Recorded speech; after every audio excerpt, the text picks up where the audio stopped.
Solíamos organizar lo que llamábamos espacios sociales. Alquilábamos un club o una sala de un hotel y hacíamos fiestas privadas para pasárnoslo bien. Peter Njane es keniano, tiene 40 años y es el director de Ishtar MSM, una ONG que trabaja en cuestiones sanitarias con hombres homosexuales. Allí solíamos vestirnos de mujer. Ya sabes, había drag queens y esas cosas. Una noche organizamos una fiesta para unos 10 amigos con una sesión de fotos. Desafortunadamente, alguien envió una de esas fotos a un periódico local. El titular fue «La vida secreta de los gays en Nairobi».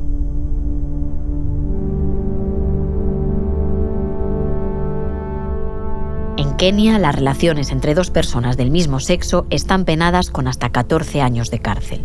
En el país vecino, Uganda, la persecución al colectivo LGTBIQ+ es todavía peor. En 2023, una nueva norma elevó el castigo, en algunos casos, hasta la pena de muerte. El reportaje mencionaba nuestras fiestas clandestinas y cómo las organizábamos. Fue algo de lo que se habló mucho en todo el país. Salió en los programas de debate de la mañana. Decían que había gays en Kenia que organizaban fiestas secretas. Saltó a la opinión pública. Today we're going to be discussing the rights or lack thereof of the LGBTQI community here in the country. The question of LGBTI rights in this country. Al día siguiente de publicarse la foto, un vecino le entregó el periódico a mis padres. Yo estaba en aquella foto, con mis amigos, hasta arriba de maquillaje.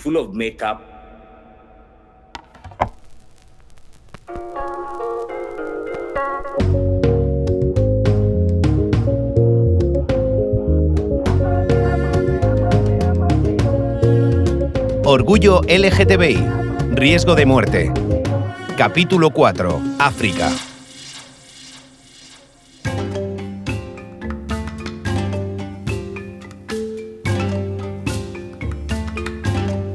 Hola, soy Sara Cuesta, periodista, y esto es ¿Quién dijo miedo?, el podcast de Amnistía Internacional en el que contamos historias de lucha y activismo en el mundo. Hemos escuchado a Peter narrando cómo con 25 años una fotografía publicada en un periódico le sacó del armario. Hasta entonces mantenía su homosexualidad en secreto, incluso entre sus seres queridos. La tradición pesa demasiado en su país, Kenia, y también en su familia. Vengo de una familia nuclear en la que soy el mayor de los hermanos, y yo soy el único varón. Tengo 2 hermanas que van por detrás de mí. El mayor de 3 hermanos y hermanas, el único hombre. Un destino marcado por la línea generacional: casarse con una mujer, tener hijos y convertirse en cabeza de familia. Pero, desde muy pequeño, la vida tenía reservado otro camino para Peter. Cuando estaba en la escuela, sentía que era totalmente diferente del resto. Por ejemplo, cuando los chicos estaban cerca de mí, yo sentía algo bueno, que quería estar cerca de ellos. Al principio, Peter no entendía nada y rechazaba lo que sentía. Era muy confuso. En ese momento en particular, yo no existía. Estaba tratando de luchar contra ese sentimiento, esa emoción.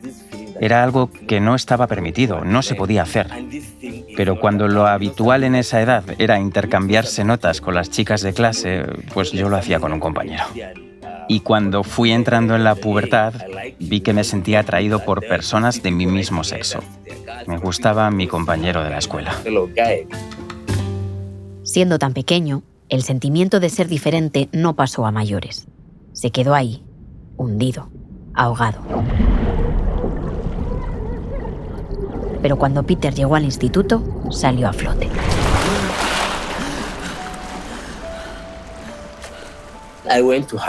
En el instituto me mandaron a un internado masculino, así que había chicos por todas partes. Estaba rodeado de ellos. Éramos tantos que no había sitio para todos y muchos tuvimos que compartir cama. Yo la compartí con un compañero. Al cabo de 1 o 2 semanas empezamos a tocarnos y eso nos excitaba. Empezamos una relación. Fue la primera vez que me acerqué tanto a un chico, la primera vez que besé a uno y tuve una especie de romance. Como ya le pasó de pequeño, Peter trató de rechazar lo que sentía. Era demasiada presión, demasiado peso para su espalda. Por ello, intentó seguir el que suponía que era el camino correcto. Hubo un tiempo en el que tuve sexo con varias mujeres, pero honestamente no me excité ni me sentí emocionalmente unido a ellas. Pero con ese chico sí sentía placer. Cuando fui creciendo, sentí una mezcla de emociones, me sentía diferente. No sabía lo que era, así que me lo guardé para mí. Traté de rechazar ese sentimiento durante un tiempo hasta que llegué a la universidad. Dudaba si estaba bien o si estaba mal, si era cristiano, y me preguntaba, ¿estoy pecando? Entre un mar de dudas, Peter pidió ayuda a una especie de psicóloga, una consejera. Esta mujer solía salir en muchas emisoras de radio dando consejos. Tenía hasta su propia oficina. Se suponía que tenía que ir a 6 o 7 sesiones, pero después de 1 o 2 ya estaba cansado. Citaba la Biblia y decía que lo que yo sentía era satánico, que el diablo estaba dentro de mí, y rezaba por mí. Y ahí dije, no. Este no es mi lugar. Nunca volví a ver a esa mujer. Falto de ayuda, el miedo de Peter a salir del armario no solo venía por la posibilidad de ir a la cárcel, también por el enorme tabú ancestral en las sociedades africanas. El mensaje de odio a los homosexuales es constante. Rechazamos los intentos de prescribir nuevos derechos que son contrarios a nuestros valores, tradiciones y creencias. No somos gays. Respeten a las sociedades africanas y sus valores. ¿A usted le desagradan personalmente los homosexuales? Por supuesto, son asquerosos. Peter no quería seguir negando su homosexualidad, y como ocurre en muchas ocasiones, la universidad le cambió la vida. Entre los muros de la facultad y los pasillos del campus, Peter comenzó a conocer a más hombres homosexuales. Uno de ellos le abrió todo un mundo hasta entonces desconocido para Peter. Él me descubrió un sitio de encuentros en Internet. Me abrió un perfil y todo. Y enseguida empecé a recibir muchos mensajes. Fue realmente increíble. Para mí las calles de Nairobi eran una cárcel. Nunca me atreví a decir nada a ningún chico que me gustara. Pero ahora, de repente, había un lugar en mi portátil donde todo el mundo quería conocerme. Era el chico nuevo en la oficina. El chico nuevo en la oficina. Nunca antes se había sentido así, tan observado, tan deseado, tan liberado. Conocí a varios hombres que vivían en Nairobi, me invitaron a fiestas privadas y también conocí a un chico con el que iba a la universidad que se convirtió en mi primer novio y salimos durante 1 año. En ese nuevo mundo para Peter, el activismo se le cruzó por el camino. Así fue como empecé. Me introduje en la comunidad y conocí al cofundador de mi ONG. Allí comencé como voluntario y mi mundo se abrió de par en par.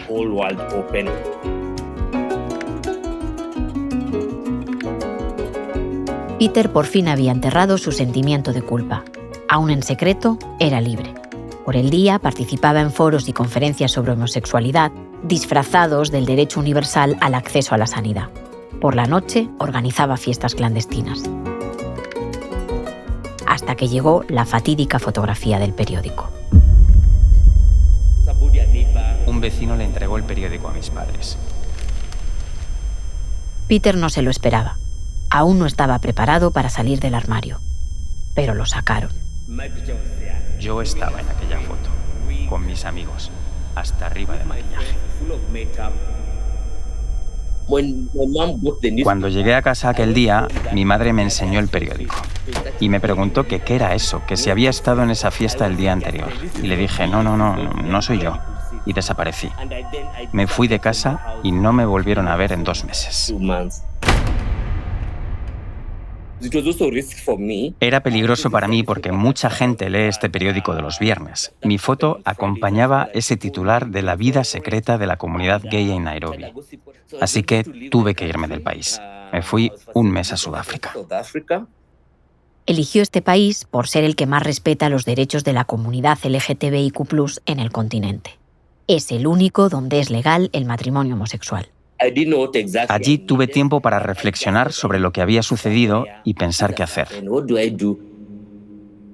largas condenas de prisión y hasta la pena de muerte. Son las consecuencias que pueden afrontar aquellas personas que sean juzgadas bajo el delito de homosexualidad en Uganda. El Parlamento de Ghana aprobó un proyecto de ley que criminaliza a las personas de orientación sexual diversa. Aunque las relaciones entre personas del mismo sexo ya estaban prohibidas, ahora identificarse como LGBT o promover el apoyo a la comunidad podría castigarse con penas de hasta 10 años de cárcel. El Tribunal Superior de Nairobi declaró constitucionales los artículos 162 y 165 del Código Penal de Kenia. Estos criminalizan las relaciones homosexuales con hasta 14 años de prisión. África no es continente para homosexuales. En 31 de sus 54 países, las relaciones entre personas del mismo sexo son ilegales. En los últimos tiempos, muchos están radicalizando sus leyes al respecto. El caso más extremo es Uganda. Si tienes relaciones sexuales con una persona del mismo sexo, entonces habrás cometido la ofensa de homosexualidad. ¿Y cuál es el castigo? Cadena perpetua. Asuman Basalirwa es un diputado ugandés. En 2023 fue el encargado de detallar las condenas de la nueva ley contra la homosexualidad aprobada por el Parlamento y firmada por el presidente.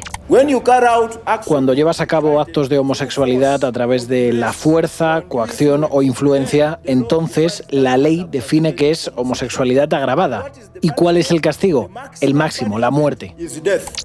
Desde la aprobación de esta ley, la presión y la violencia hacia el colectivo son insoportables. El año pasado estuve a punto de perder la vida por culpa de la ley contra la homosexualidad.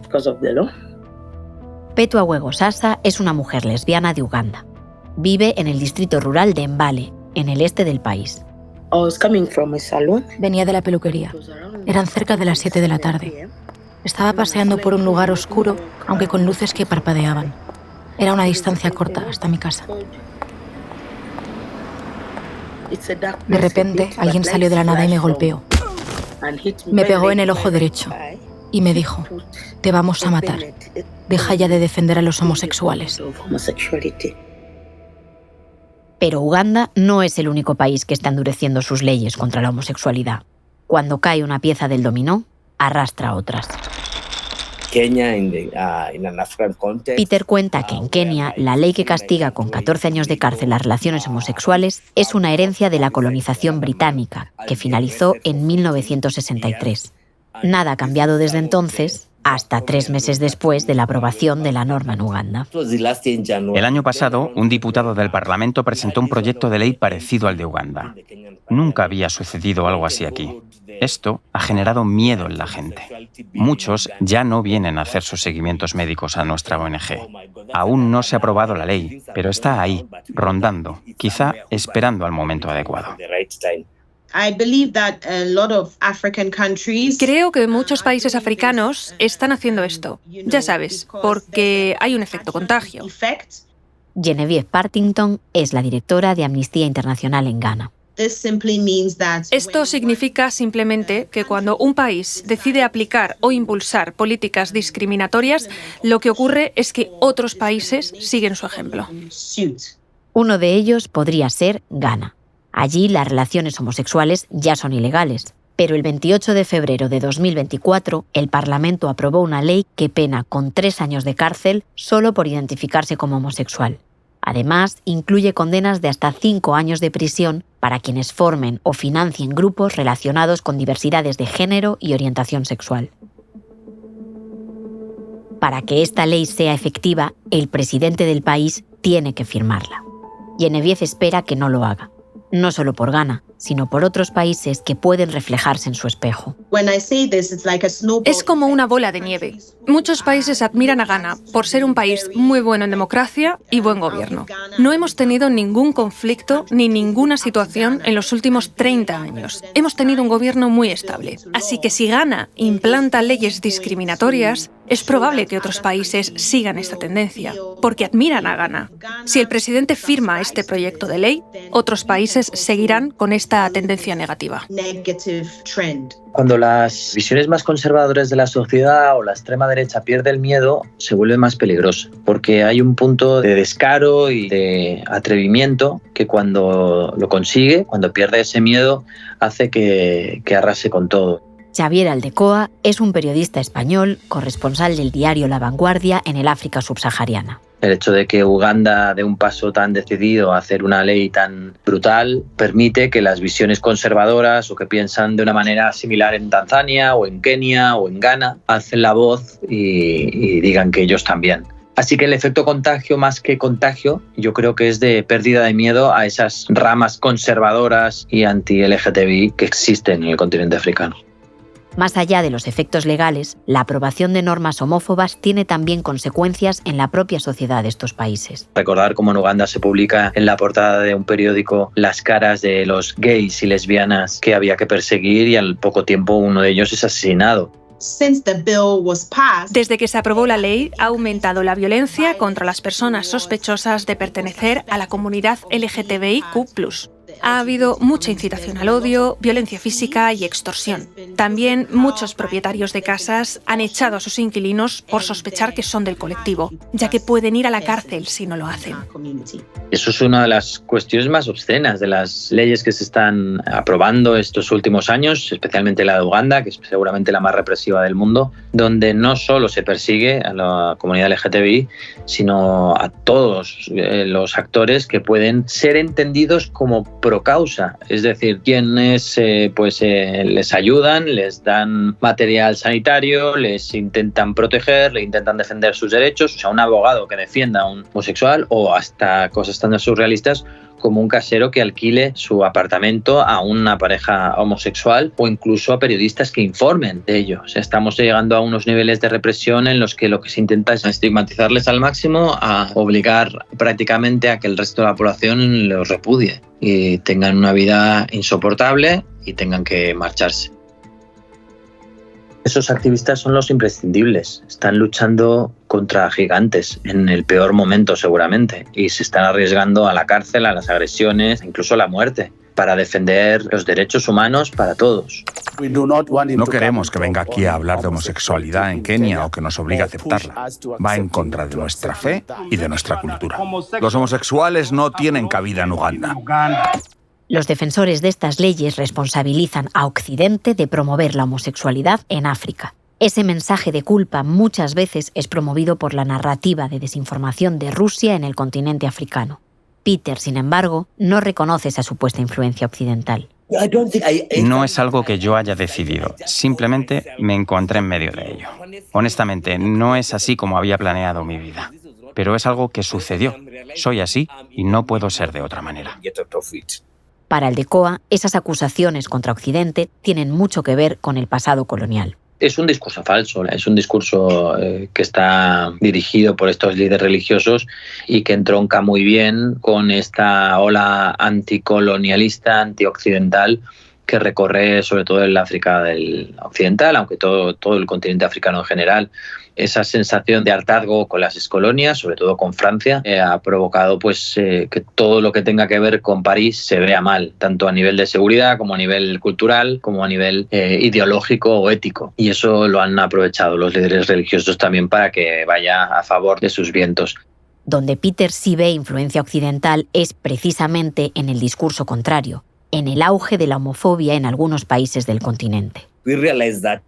Nos dimos cuenta de que estos fundamentalistas cristianos, especialmente de Estados Unidos, están financiando esto. De hecho, descubrimos que el diputado keniano que propuso la ley homófoba en el Parlamento estaba en una reunión patrocinada por uno de estos evangelistas en Uganda. Esta parte de la Iglesia, que está muy influenciada por la vertiente más conservadora de los Estados Unidos, toda esa rama contraria al aborto, a los homosexuales, que realmente es muy radical, se está estableciendo en varios países africanos y está influyendo hasta tal punto de que los líderes locales adquieren más poder porque tienen un apoyo económico y influyen en esta legislación cada vez más represiva contra los homosexuales. Más allá del poder occidental, las instituciones religiosas locales también ejercen una enorme presión en la política interna y, por tanto, en la creciente homofobia en algunos países del continente. El poder de las comunidades religiosas y de los líderes religiosos es muy importante, no solo en países musulmanes, digamos, donde el Islam es la región prioritaria, sino también cristianos. Ghana, por ejemplo, es un ejemplo. También han visto una rampa de salida, digamos, en países como Uganda, en Kenia, en Tanzania, y la están explotando al máximo. Igual que en países musulmanes como Gambia, como Senegal, pues también los líderes religiosos intentan presionar para que estas cuestiones, que muchas veces opinan que vienen de Occidente, pues no formen parte de su sociedad.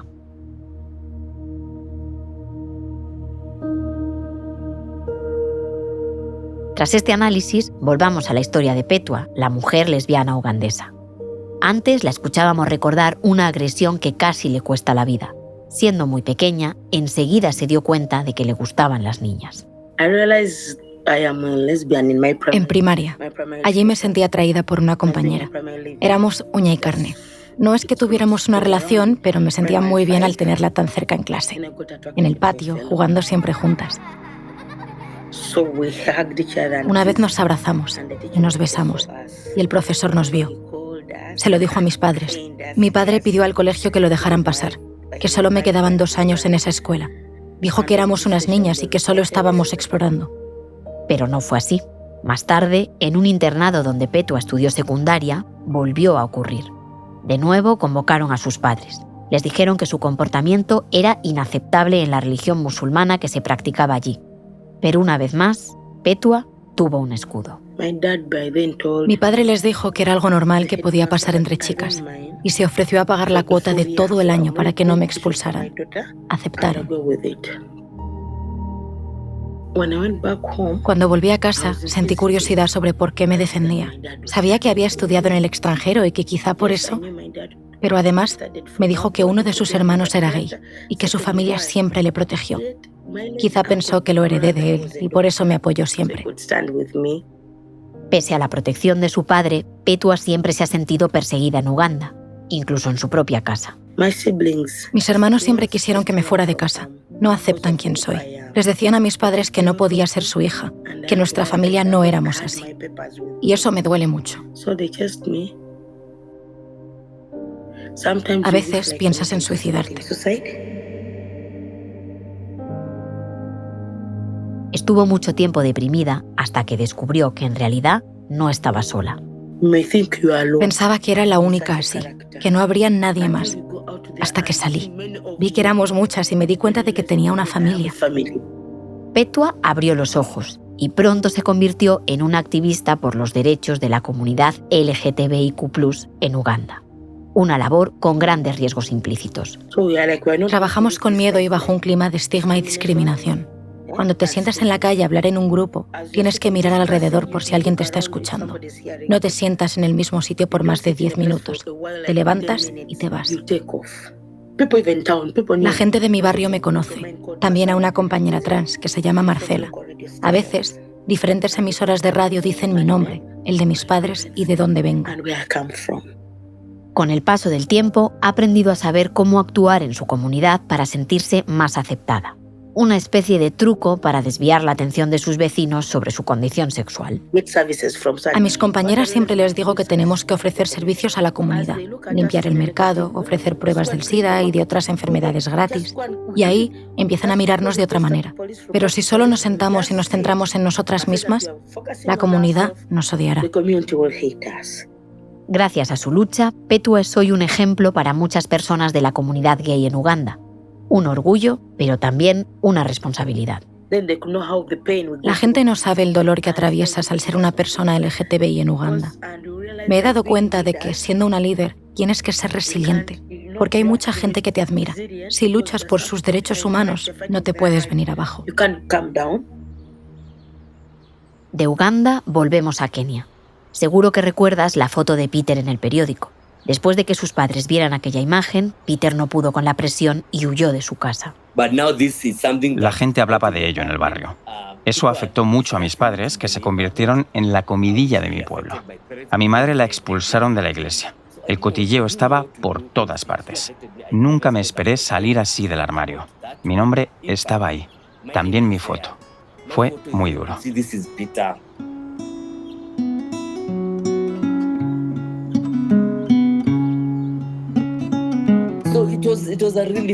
Fue muy difícil para mí porque no sabía cómo reaccionar ni qué hacer. Me habían descubierto. Mis padres estaban sufriendo por mi culpa. Y yo me preguntaba si lo mejor era solicitar asilo en Europa.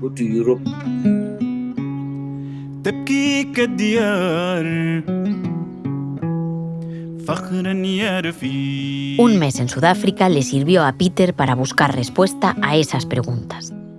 Y la encontró. Me dije, ¿sabes qué? Voy a volver a Kenia.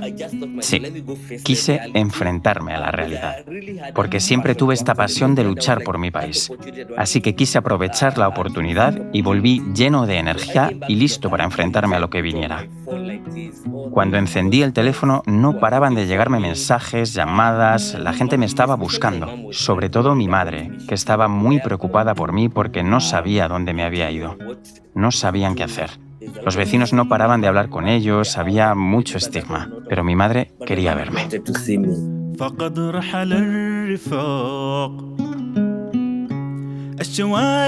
Al volver a Kenia, Peter todavía tardó un mes más en ver a sus padres. Antes se reunió con una de sus hermanas. Hablaron de muchas cosas, también de lo que había sucedido en su casa durante el tiempo que él había estado ausente. Peter no podía creer lo que sucedió un día. Hubo una reunión familiar y los otros miembros de la familia decían que estaba ensuciando el apellido, que les estaba avergonzando. Incluso decían que tenían que pegarme por ello y deshacerse de mí, que me hicieran una terapia de conversión, rezar por mí, ya sabes, estas cosas culturales. Y entonces mi padre me defendió. Dijo, no, esta es mi familia, no os necesito. Es mi hijo y yo me ocuparé de ello. Me hizo muy feliz saber que mi padre me había defendido.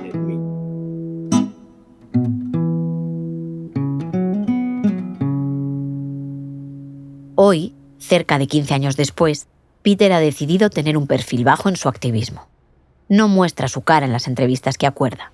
Quiere así proteger a su familia. Y en este tiempo también ha visto un importante progreso en Kenia. Aunque su ONG no puede definirse legalmente como exclusiva para personas homosexuales, ofrecen servicios sanitarios a la comunidad gay. Tienen preservativos, lubricantes y reciben suministros médicos por parte del gobierno. Pero ese progreso, dice Peter, se ha visto detenido recientemente. Hace 3 o 4 años, algunos activistas decidieron desafiar el Código Penal y acabar con las condenas de 14 años de cárcel por tener relaciones homosexuales. Eso nos metió a todos en un lío. Tenemos que saber qué podemos hacer y qué no, hasta dónde podemos llegar. Eso nos puso a todos los medios en contra y nos siguen negando nuestros derechos. Como hemos escuchado antes, la represiva ley de Uganda está afectando también en Kenia. La norma que un diputado presentó en el Parlamento para endurecer las penas contra los homosexuales sigue pendiente. Da miedo. Tienes que mirar a tus espaldas. No dormimos tranquilos. No sabes si te levantarás mañana y verás algo en las noticias sobre esa ley. Está en algún lado, ni va para adelante ni se retira. Está ahí. Vivir tu vida sin saber qué va a pasar mañana da miedo.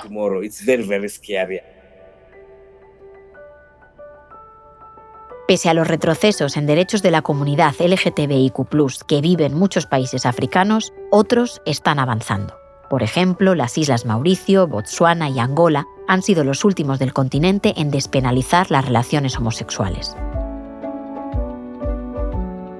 Estos son algunos de los países que deberíamos destacar e intentar aprender de ellos, ver qué están haciendo de forma distinta y cómo podemos integrarlo en nuestros propios países. Continuaremos nuestra lucha para asegurar que el proyecto de ley no triunfa en Ghana. Si se convierte en ley, sin duda, tendremos que reevaluar la mejor manera de continuar la lucha y garantizar que se respeten todos los derechos de las personas, independientemente de lo que ocurra en nuestro propio país. Y en esa lucha, Peter, en Kenia, y Petua, en Uganda, continuarán al frente. Mi objetivo es sensibilizar a la sociedad keniana para que puedan entenderme, para que sepan que yo también soy keniana. Soy su hermano, su hijo, su marido, su tío. Aunque no me acepten, por lo menos que toleren quién soy.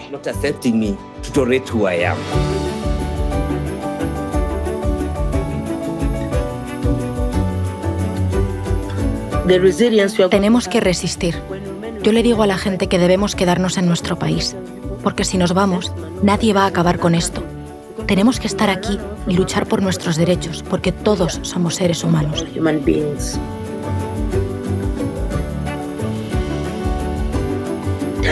África será libre. La comunidad LGTBI será libre.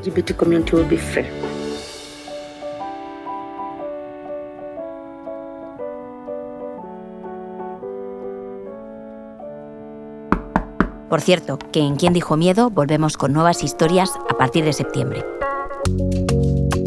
¿Quién dijo miedo? Es un podcast original de Amnistía Internacional, producido por The Voice Village. Dirección, entrevistas y guión, Edu Marín. Narración, entrevistas y asistencia en guión, Sara Cuesta Torrado. Doblaje, Carmen Echanove, Paloma Rodríguez, Ricardo Villa, Andrés Moraleda, Charo Marcos y Edu Marín.